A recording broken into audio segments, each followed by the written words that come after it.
Benjamin Netanyahu has cobbled together a coalition that will allow him to begin a fourth term in office. But his backing for the new government is the weakest of any the veteran right-wing Israeli politician has had in his long career. The new government, composed of 5 right-wing and Orthodox Jewish parties, will have just a 1-seat majority in the Knesset, meaning its ability to govern effectively will be limited, and its grip on power could prove short-lived.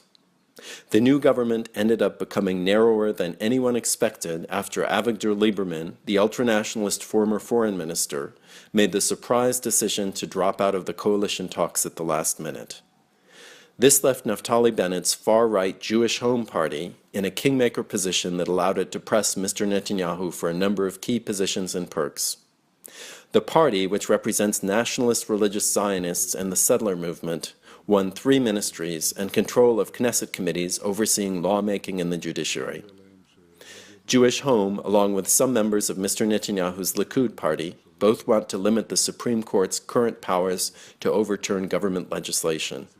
But critics say that doing so would be a blow to Israel's democracy. The new government will also likely take up controversial legislation limiting foreign funding for NGOs and officially defining Israel as a Jewish state. If enacted, the laws will likely bring new foreign criticism of Israel at a time when its relations with the U.S. and with many European countries, not to mention the Palestinians, are already tense. But a bigger question is whether the new government will survive for very long at all. With the ink on the last coalition deal barely dry, Mr. Netanyahu is already suggesting that he will in future seek to build a national unity government with Isaac Herzog's center-left Zionist Union Party.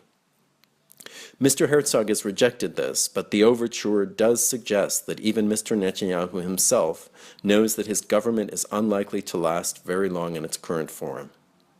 Ironically, an election the Israeli leader called 2 years ahead of schedule to cement his hold on power has left him weaker than ever before. John Reed, Financial Times, Jerusalem.